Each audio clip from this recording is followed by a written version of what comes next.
Hello everyone, welcome to the daily current affair analysis brought to you by Shankar IAS Academy, 31st July 2025.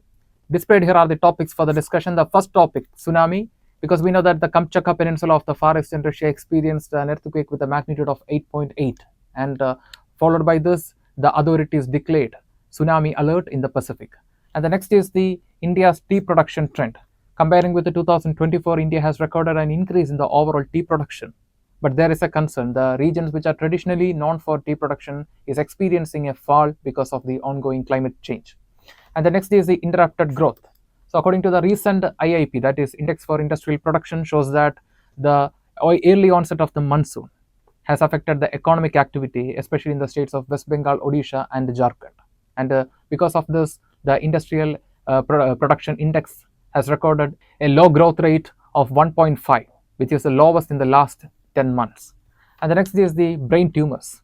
So we know that the July 22nd is observed as the World Brain Day, and one of the major crises emerging in these days is the rising cases of brain tumors, and one of the major challenges in managing this condition is the late diagnosis. And the next is the India-Maldives ties, because we know that the Indian Prime Minister Narendra Modi met the Maldivian president, and this meeting is expected to restore the diplomatic relation with the Maldives after a period of strain. And finally, we will have an MCQ section, and in this section we will be discussing the prelims practice questions.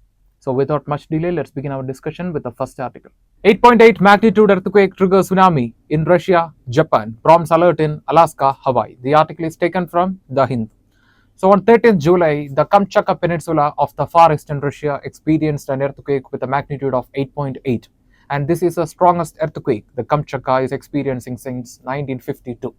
And followed by this, the coastal areas of Japan, Alaska, and Hawaii came under high alert of tsunami. So in this background, let us discuss more about this news article. So here you can see the Kamchatka Peninsula, and this area is experiencing the earthquake, and followed by this, the Japan, Alaska, and the Hawaiian Islands also came under the warning of tsunami.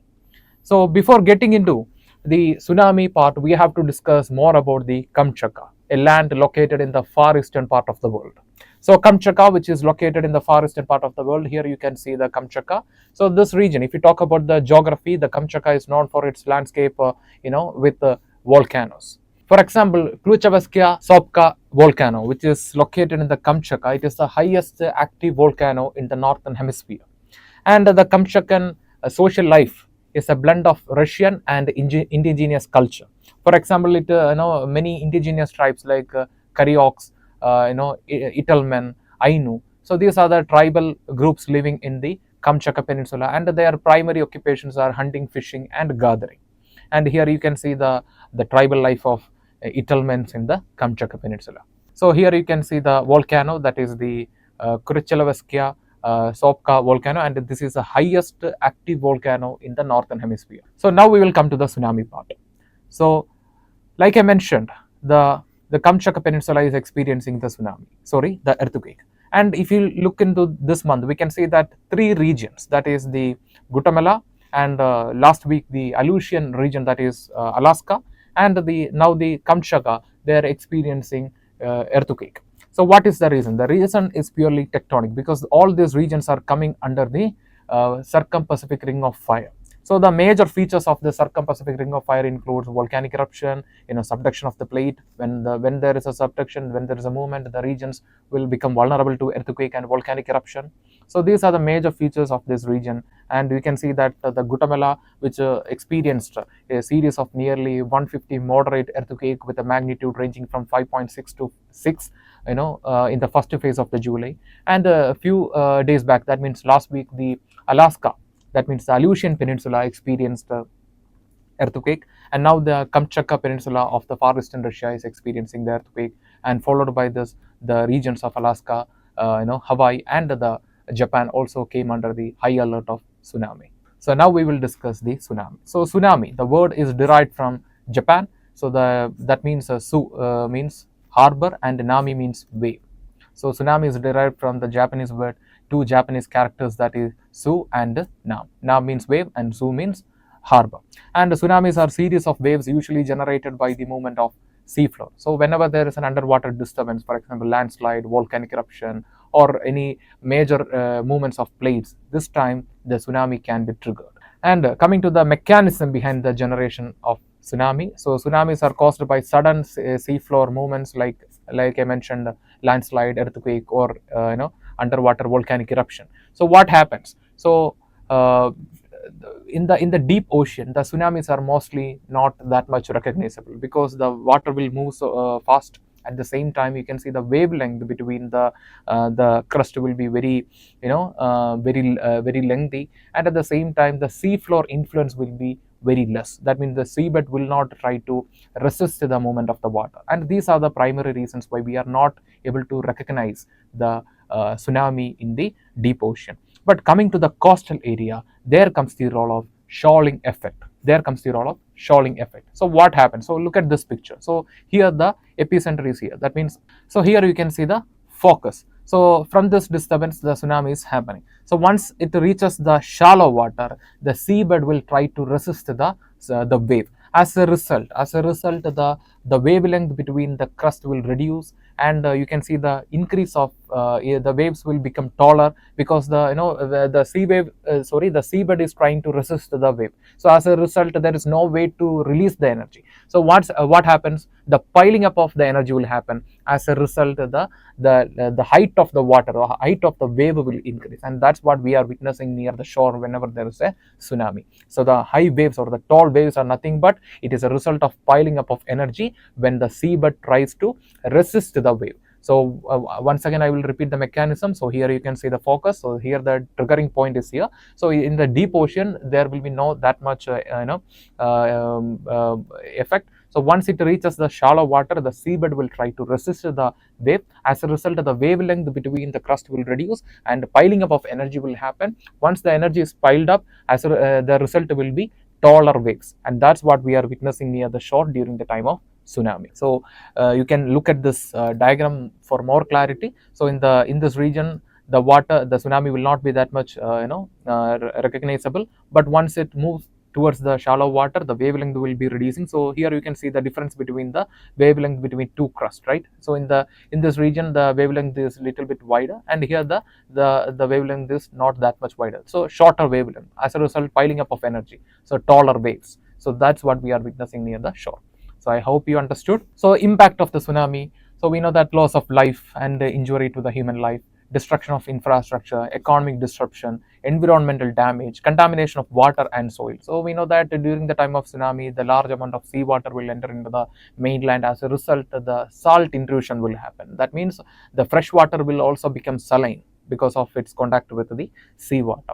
And the next is the displacement of the people. So if a region is more vulnerable to calamities like tsunami, then the displacement of the people will happen. As a result, their socio-economic life will be affected. So coming to the historic examples of tsunamis in India. So we experienced the tsunami in 2004 when there was a Sumatra earthquake, and in 1945 the Makran tsunami was experienced in the western coast. So here you can see the Makran subduction. So the disturbance in this Makran subduction resulted into a tsunami in Iran, Pakistan, Oman, and India. And this Makran subduction zone is the boundary between Arabian and Eurasian tectonic plates. So coming to the important steps taken by the government of India to mitigate the impact of tsunami. So the first thing, the primary thing we have to address is the National Disaster Management Act. So under this National Disaster Management Act, we have established the Disaster Management Authority to develop guidelines, policies, and response plans to disasters, including tsunami.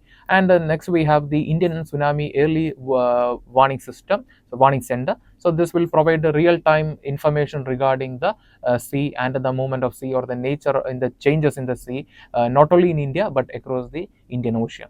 And next we have the monitoring systems like tide gauge, bottom pressure recorders, and seismic stations. So they will constantly monitor the seismic activity or if there is any changes in the seismic plates. And coming to the international cooperation, so to deal with the climate disasters we need international cooperation, and we are actively participating in Indian Ocean tsunami warning and mitigation system. And resilient infrastructure is another mitigation method. So we are promoting the buildings which can resist the tsunami and the seismic activity. And we also have the evacuation plans and warning systems, and these are established under the Disaster Management Act of 2005. So these guidelines are provided by the Disaster Management Act of 2005. So whenever you are writing a mains answer, please do not forget to mention the Disaster Management Act of 2005, because it is very important and that will be the key point. So coming to the mains practice question, the question is, on December 2004, tsunami brought havoc on 14 countries including India. Discuss the factors responsible for occurrence of tsunami and its effect on life and economy in the light of guidelines of National Disaster Management Act 2010. Describe the mechanism for preparedness to reduce the risk during such events. So it's a previous year question and it was asked in UPSC mains 2017. So how to answer this question? So if we can divide these answers, we can see three important parts. First is we have to address the factors responsible for the occurrence of tsunami. So what will be the factors? Earthquake, underwater earthquake, landslide, or sometimes the volcanic eruption can act as a factor behind the formation of tsunami, and its effect on the life and economy. Yes, we know that the tsunami is not just affecting a small area; it affects a wide area. For example, in 2004, when we experienced the tsunami, not only in even Sumatra and other regions also experienced the same. So this is significantly affecting the life, because it results in the damage of infrastructure, economic activities will be disrupted, and displacement of the people will affect their indigenous occupation and their socio-economic livelihood. And at the same time, we have to describe the mechanism for the preparedness of the to mitigate the problems like tsunami. So here you can address the measures like we are actively participating in the maritime monitoring. At the same time, we have developed the buildings which can resist the seismic activity. At the same time, we have the National Disaster Management Guidelines under the National Disaster Management Act, and we have National Disaster Management Authority to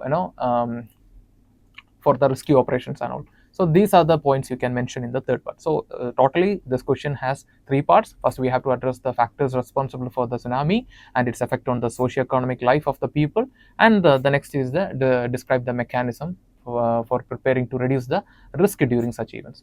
So these are the major parts you need to address, and the introduction can be very simple. For example, you can see that you can mention the 2004 tsunami itself as an example. So with that, you can start the answer, or you can also give some data related to tsunami events in the recent times. For example, you can mention this news itself. For example, in this 1 month itself, 3 regions in the circum-Pacific Ring of Fire experienced earthquake: Guatemala, Alaska, and now the Russia. So you can cite this as an introduction, and you can start writing the answer. So please write the answer and post it in the comment section. So now we will move to the next article. India's tea production increases in 2025. Darjeeling's output remains a concern. The article is taken from The Hindu. So comparing with last year, this year India recorded an increase in the overall tea production in the nation. But there is a concern. The concern is that regions which are traditionally known for the tea cultivation has recorded a fall in the production. For example, Darjeeling, the traditionally tea cultivating region in the West Bengal, has recorded a fall in the production by 10%. And this is raising a lot of concerns that how the ongoing climate change and the migration pattern of pests is affecting the tea industry. So let us discuss more about this news article. So first we'll go through some of the important data from the newspaper article. So like I mentioned, this year the overall tea production in India, that is according to the data between January and May, we can see that the overall tea production is currently standing at 336.22 million kg, while last year this time the tea production was just 267 million kg, and the year-on-year increase in the tea has recorded by 25.76%. And the nations, the states which are traditionally producing the tea has also recorded an increase. For example, the West Bengal recorded an increase in the tea production by 44%, while the Assam, the largest tea producing state in India, has recorded a growth by 14%. And the concern is that the certain regions in Assam and West Bengal, which are traditionally known for the cultivation of tea, has recorded a fall. For example, in the case of Darjeeling, in 2023, the tea production from the Darjeeling was 1.47 million kg. but in 2025 it is just 1.36 million kg. There is a shortfall of nearly 18%.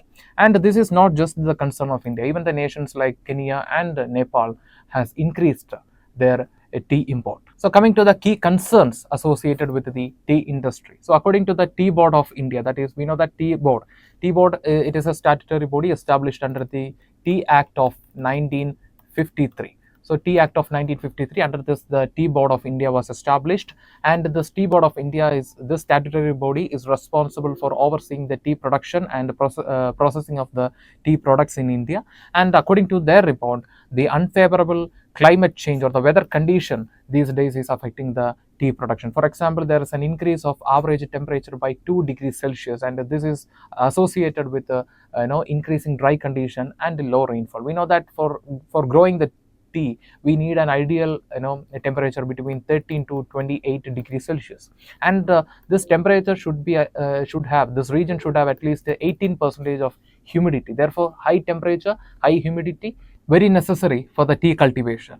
And another major issue is that pest attack. So the pest attack has resulted into decline of tea production in big growers. Big growers means the recognized gardens in the states. So this recognized gardens has recorded a decline because of the pest attack. And the next major challenge in the tea industry is the increased import. For example, in 2023, the import was just 5 million kg. So 5 point something million kg, but this year the import has doubled, that is nearly to 9 million kg. So this increase, we know that we are the second largest producer of the tea, but at the same time we have to see, we have that much population. Therefore, the demand is very high. Even though the production is high, the demand is also very high. Therefore, the nation is forced to import the tea from other areas, and this over import of the tea resulted into depressed auction prices. And at the same time, because of the ongoing climate change, the pest, the migration pattern of the pest has also affected the industry. It affected the financial sustainability of this industry. So coming to the agroclimate conditions for the tea. So the ideal temperature, like I already mentioned, the ideal temperature for the tea cultivation is between 30 degrees Celsius to 28 degrees Celsius, and this region should have at least 80% humidity. So high temperature and high humidity is necessary for the tea cultivation. If there is less humidity, then the condition will lead to dryness, and as a result the production will fall, and that is one of the major concerns raised by the Tea Board of India. And coming to the rainfall, the annual rainfall should be between 150 to 300 centimeter, and the soil type, the tea mostly prefers well drained acidic soil with a pH between 4.5 to 5.5, and the Darjeeling soil has has this much acidity. And the next is the altitude. So whenever we talks about the tea, the first thing that comes to mind will be the hilly region. Therefore, an altitude between 1000 to 2000 meter is mostly preferred for the cultivation of tea, and the tea also prefers partial shade. So these are the ideal conditions necessary for the cultivation of the tea. So major tea producing states. So we already discussed two of them. The Assam recorded an increase by 14%, and West Bengal standing at the second recorded an increase by 44%, and third Tamil Nadu, next Kerala, and followed by Karnataka. So these are the 5 important tea producing states in India, and India is the second largest tea producing state nation in the world. First is China, and another important fact is that the tea originated in China only. The tea originated somewhere in the southwest part of China, and later through the cultural exchange and the trade activity, it is spread to other regions. And coming to the economic dimension of the tea, so India is the second largest tea producer after China, and the largest producer of exporter of black tea globally. And the major destination of Indian tea products are Russia, Iran, UAE, UK, and USA. And the Darjeeling tea received the GI tag in 2004, and it is known as the champagne of teas. And the Tea Board of India, so like I mentioned, it is established under the Tea Act of 1953, and currently it is working under the Ministry of Commerce and Industry, and this body is responsible for overseeing the tea production and processing of the tea products in India.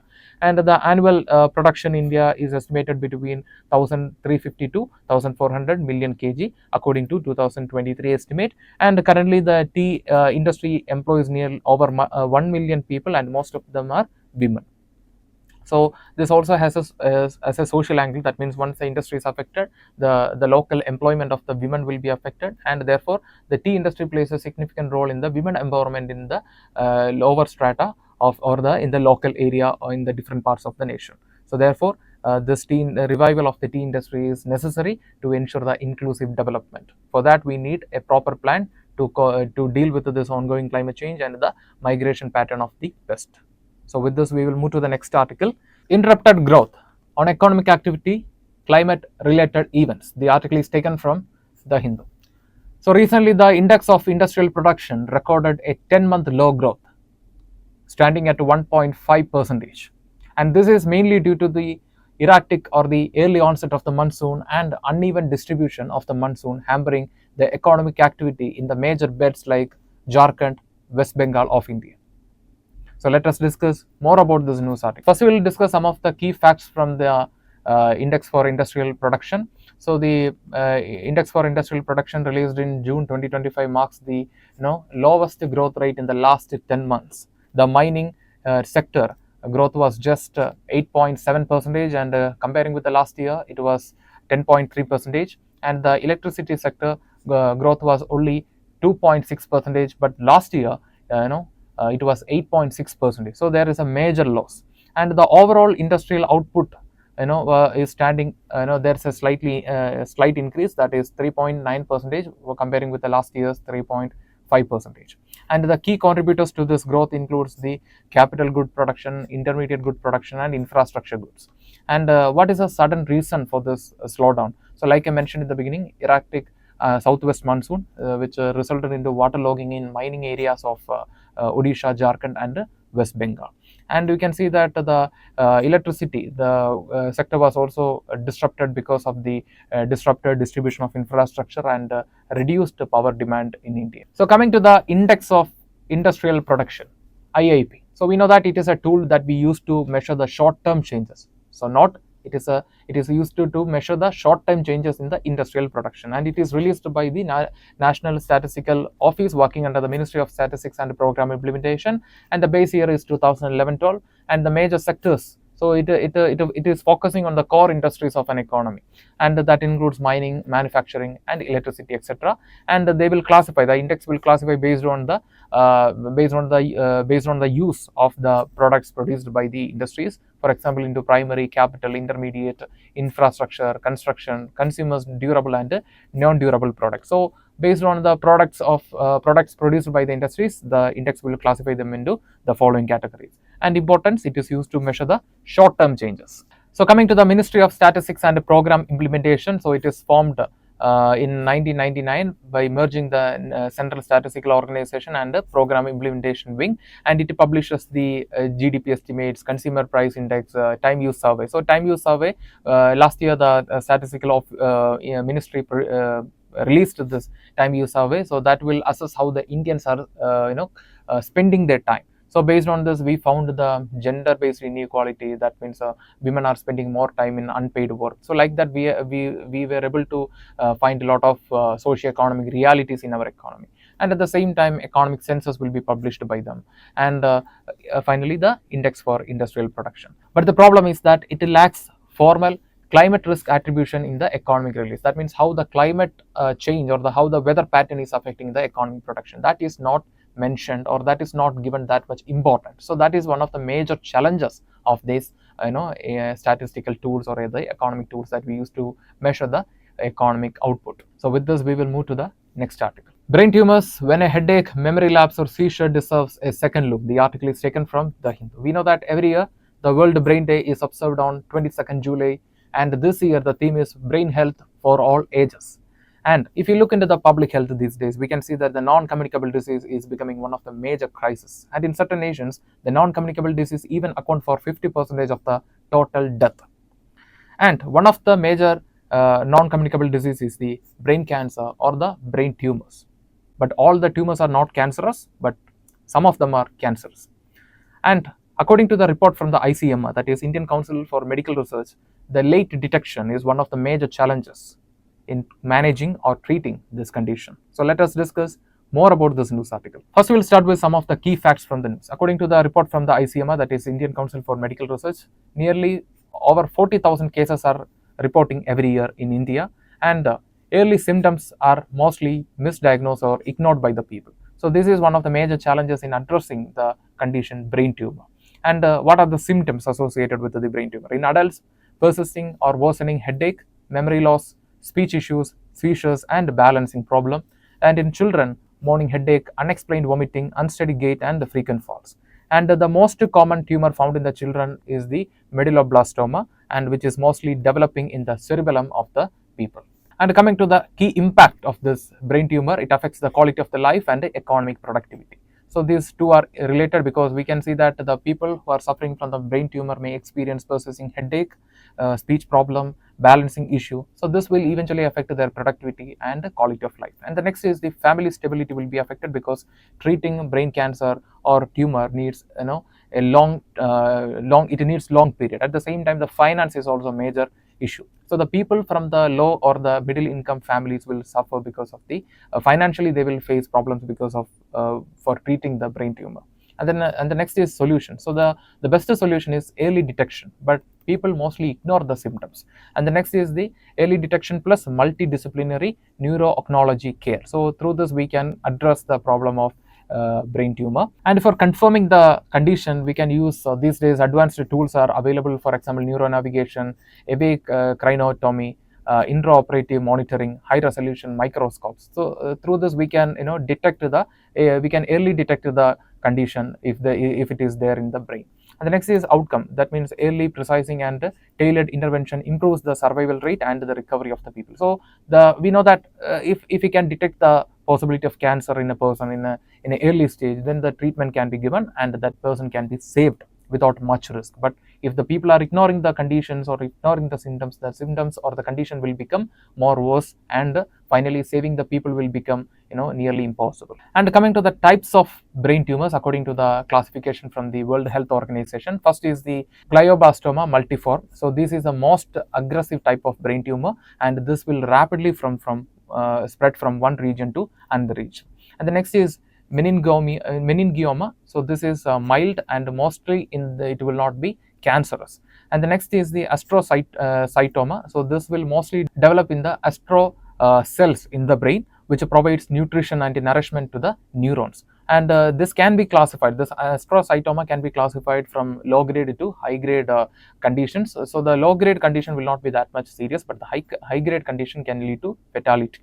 And the next is medulloblastoma. So like I mentioned in the beginning, this is a most commonly found tumor in the children, mostly found in the cerebellum.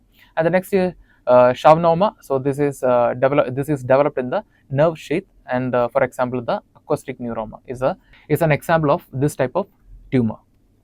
Coming to the risk factors, so who are at the risk of developing cancer? Ionizing radiation. So the radiation can can lead to mutation in the cell and cancer. And then next is the genetic predisposition. For example, condition like Liefers syndrome. So the people with the Liefers syndrome, it is inherited condition. So the people with this condition are highly vulnerable to developing cancer. And the next is exposure to chemicals like vinyl chloride or formaldehyde, and this can lead to development the mutation in the cell and the development of cancer.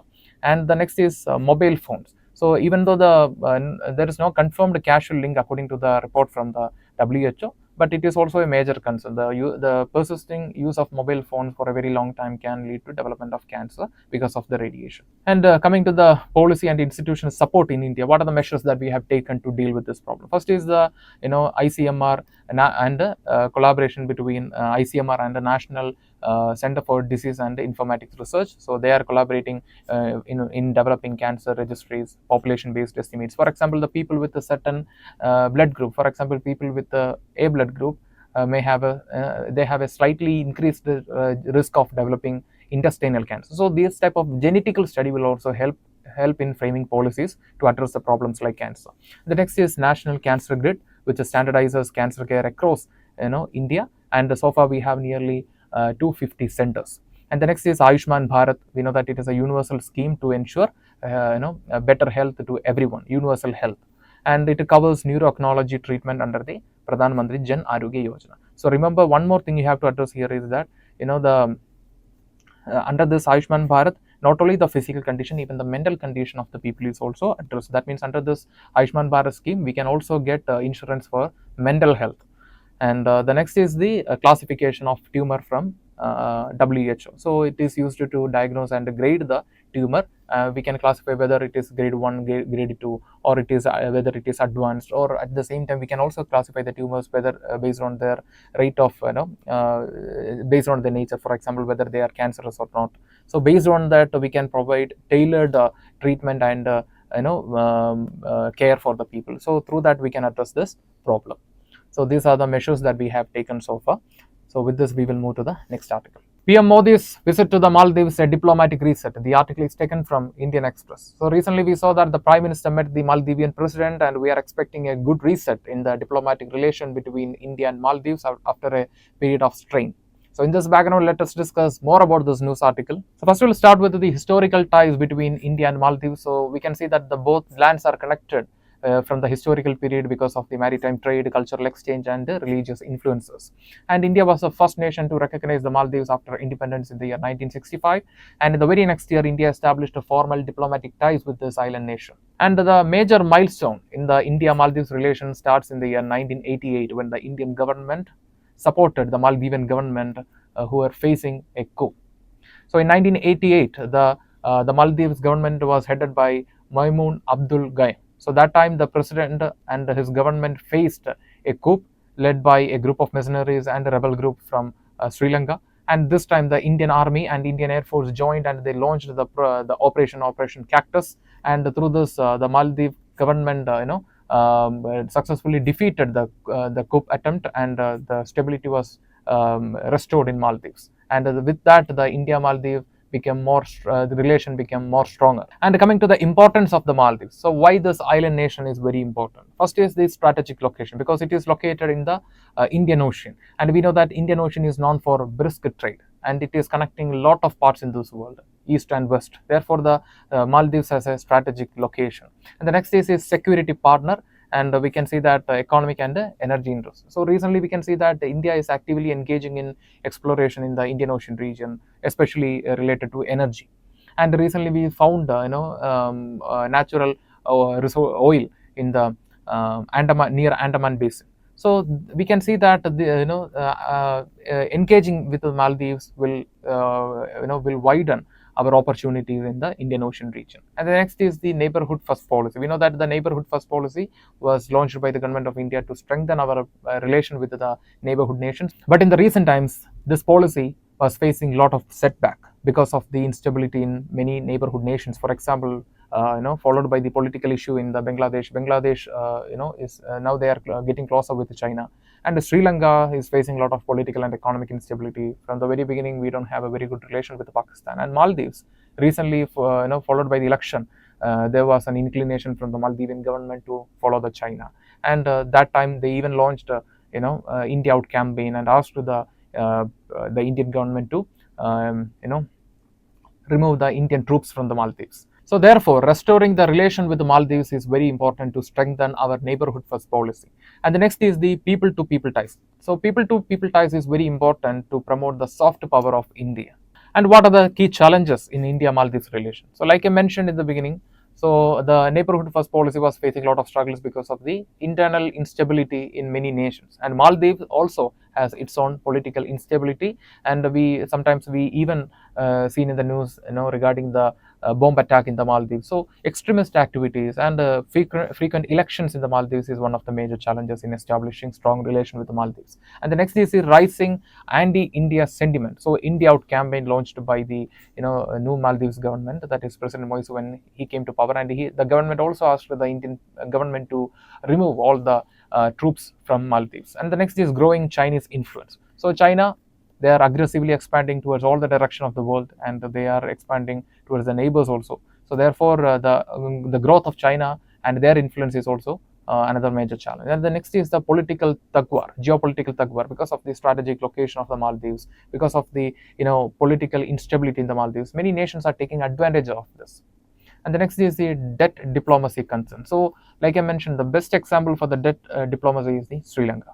Sri Lanka, they even gave the Hambantota port to China for the next 99 years. So, and followed by that, you can see that the Sri Lanka went into an economic crisis. So these type of issues are happening in Maldives also, because they are also getting closer to China.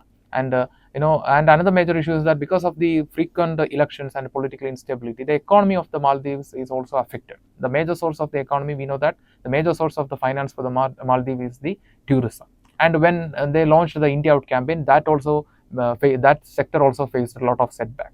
Therefore, the Maldives government, or like any government, they will also have a tendency to go with the nation who provides more aid and support for them. And what can be done to strengthen the relation with the Maldives? First is the high level visits, for example the present prime minister president meeting. And the next is defense cooperation, for example joint exercises like exercise Egada, coastal surveillance system, and the military training. So for example, Ecuverin is a military exercise between Maldives and India. So through that we can strengthen the defense cooperation. And the next is the infrastructure projects. For example, we can support the Great Mail connectivity project. The Great Mail is the capital of Maldives. And the next is humanitarian assistance. For example, India provided vaccines to the Maldivian people through Operation Sanjeevani during the time of COVID-19, and the economic support. So India allocated nearly 600 crore for the Maldives in this year's budget. And the next is the people-centric programs like scholarship, medical visas, and capacity initiatives. So this will boost the soft power and enhances the people-to-people connectivity between the two nations. And the tourism. So like I mentioned, the tourism is a major sector of Maldives, and which accounts for nearly a third of the Maldivian economy. And Indians are the major visitors to the Maldives. But we can see that recently, followed by the India Out campaign, there was a significant setback in the Maldivian tourism sector, and now the president is looking for a restoration through this bilateral relation, through bilateral visit. And the next we can do is the countering China. So for that we need to diversify our scope also. For example, we can actively engage with the West. At the same time, we can actively engage with the members of the Indo-Pacific. Through that we can counter the China. And at the same time, we also need to go for a lot of internal reforms, including strengthening our manufacturing and diversifying our options. So in this topic, we discussed the India-Maldives relation, what are the challenges, what are the advantages and the importance of Maldives, and what can be done to strengthen our relation with the Maldives. So based on this, try to answer this mains practice question. The question is, analyze the key challenges to India-Maldives relation and suggest steps to strengthen it. So it's a 150 marks question, so it's a 10 mark the answer has to be written in 150 words. That means it is a 10 marks question. So if you look into this question carefully, we have only two parts. First is we have to address the key challenges in India-Maldives relation. Like I mentioned, the frequent extremist activities, political instability, debt concerns of the Maldives, and the lack of resource. So these are the major challenges in India-Maldives relation, and growing Chinese influence. And what can be done? So for that we can support them economically. We can support their health sector. We can support their infrastructure. For example, the Greater Mail Connectivity Project. So like that, we can work with the Maldives, and through that we can establish a strong tie with this island nation, and that will be strengthening our neighborhood first policy. So in the conclusion, we can address the importance of the neighborhood first policy. So through that we can enhance our answer writing. So try to answer this question and post it in the comment section. We will review and we will reply for your answer. Now it's time to move to the next article. So welcome to the prelims practice session. So the first question is, with reference to India's tea industry, consider the following statements. Statement 1, the Tea Board of India functions under the Ministry of Agriculture and Farmers Welfare and is the statutory authority for regulating tea prices and exports. And statement 2, Assam and West Bengal together account for over 70% of India's total tea output, but the regions like Nilgiri contribute the bulk of premium orthodox tea export. Which of the above statements is or are correct? So option A 1 only, option B 2 only, option C both 1 and 2, and option D neither 1 nor 2. See, the first statement is incorrect because the Tea Board of India, which is established under the 1953 Tea Act, therefore it is a statutory authority only, but it is not working under the Ministry of Agriculture and Farmers Welfare. It is working under the Ministry of Commerce and Industry. Therefore the statement 1 is incorrect. Coming to Assam and West Bengal, so they together account for over 70% of the total tea output. Yes, this statement is correct. Assam is the number one tea producing state in India, and followed by the West Bengal. Therefore, the statement 2 is correct, and the Nilagiri range contribute bulk of premium orthodox tea export. So the statement 2 is correct. Let's check. Yes. Coming to the statement, the second question, with reference to India's index of industrial production and the governance of macroeconomic data, consider the following statements. Statement 1, the index of industrial production is released quarterly by Reserve Bank of India using the data from the Ministry of Commerce and Industry. So this is not released quarterly, it is released monthly, and the index of industrial production is used to assess the short-term changes in the industrial production of India, and it is not released by the Reserve Bank of India. It is published by the National Statistical Office working under the Ministry of Statistics and Program Implementation. And the statement 2, the electricity sector has the highest weightage in the IIP, followed by the manufacturing and mining. No, the manufacturing has the highest weightage. Therefore, the statement 2 is also incorrect. Therefore, the correct answer is option D, neither 1 nor 2. Both statements are incorrect.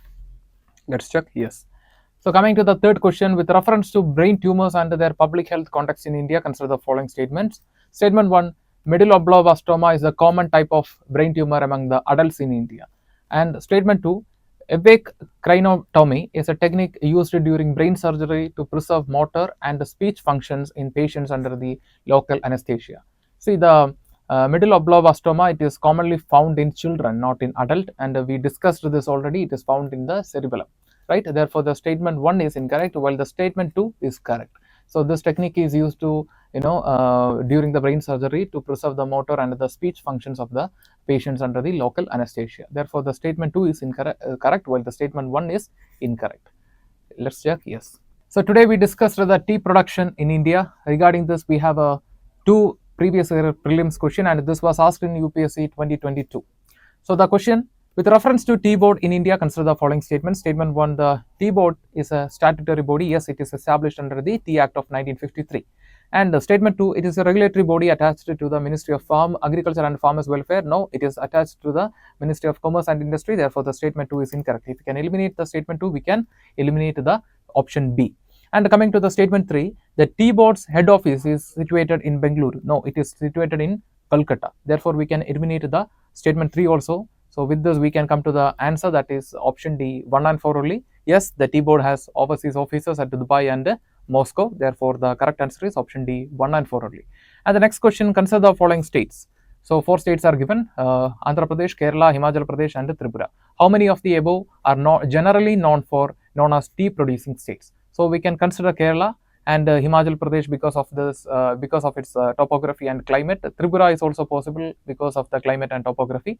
While Andhra Pradesh, the soil and the climate is not that much suitable for the tea cultivation. Therefore, we can eliminate the Andhra Pradesh and we can come to the answer, that is only 3 states, that is Kerala, Himachal Pradesh and Tripura. With this, we are coming to the conclusion for today's current affair analysis. If you like the video, hit the like button, give your feedbacks as comments and share this content with your friends. And before leaving this channel, don't forget to subscribe and also hit the bell icon to receive on-time update from Shankar IAS Academy. Thank you for listening to us. Thank you for listening to me. Have a nice day.